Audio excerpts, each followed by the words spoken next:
हमें एक sequence A N दे रखी है जो sequence of positive real numbers है और साथ ही साथ हमें एक सीरीज दे रखी है जो इस सीक्वेंस से बनाई गई है ए के और ये जो सीरीज है ये डाइवर्जेंट है।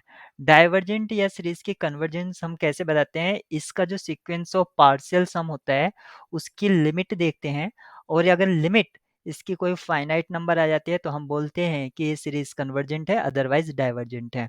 तो यहाँ पर कोई भी फाइनाइट नंबर नहीं है, इसका मतलब ये इन्फिनिटी को टेंड्स कर रहा है। सीक्वेंस ऑफ पार्शियल सम अगर मैं इसको बोलूं तो एस एन में बोल सकता हूँ इसको। यहाँ पर सीक्वेंस ऑफ पार्शियल सम इस तरह से दे रखा है और एक सीरीज टी एन बनाई गई है जो एस एन के टर्म से बनी है, यानी कि आप कह सकते हैं ए एन से ही बनी है, लेकिन उसका जो फॉर्मेशन है टी एन सीरीज का वो कुछ इस तरह से बनता है, समेशन ए के अपॉन एस के माइनस वन इंटू एस के। इस तरह से इसका फॉर्मेशन है। तो हमें इस टी एन की लिमिट फाइंड आउट करनी है। तो आप यहाँ पर एस के माइनस वन, अगर मैं सिक्वेंस ऑफ पार्शियल सम देखता हूँ तो एस वन को मैं लिखूंगा ए वन, एस टू को लिखूंगा A one plus A two, इसी तरह से मैं एस एन को लिखूंगा A one plus A two plus and so on up to A N. और यहाँ तक की टर्म्स को मैं एस एन माइनस वन से रिप्लेस कर सकता हूँ। तो एस एन माइनस वन को मैं लिख सकता हूँ ए एन। यहाँ पर मैं इसको कॉल करता हूँ एक इक्वेशन पी। मैंने इसको कॉल कर दिया क्योंकि मैं इसको बाद में यूज कर सकता हूँ। यहाँ पर जो हमें फॉर्मेट दे रखा था वहां पर मैं रिप्लेस कर देता हूँ, ए के ऐसे ही रहा और एस के की जगह मैं लिख सकता हूँ A one plus up to A K minus one और इनटू एस एन को मैं लिख सकता हूँ A one plus up to A N. अगर मैं इस तरह से लिखता हूँ तो इसको पार्शियल फ्रैक्शन के हेल्प से अलग करना थोड़ा बड़ा मुश्किल है।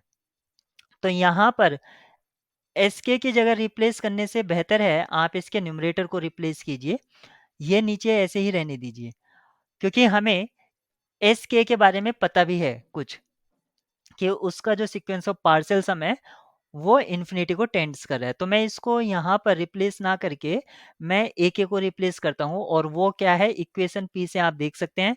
मैं इसको लिख सकता हूँ एस के माइनस वन अपॉन एस के माइनस वन इंटू एस के।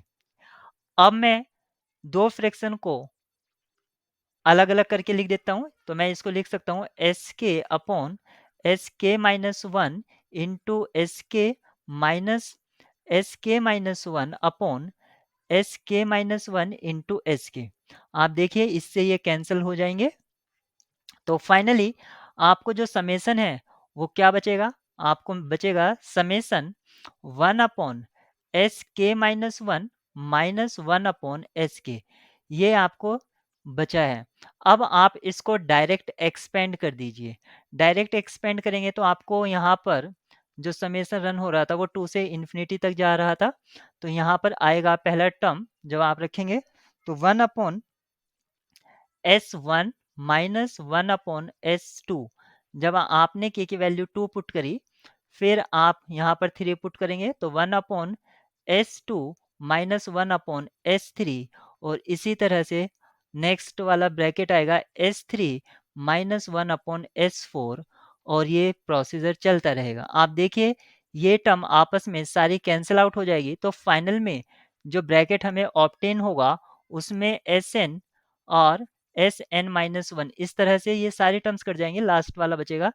फाइनली हमें मिलेगा one upon S one minus one upon S N.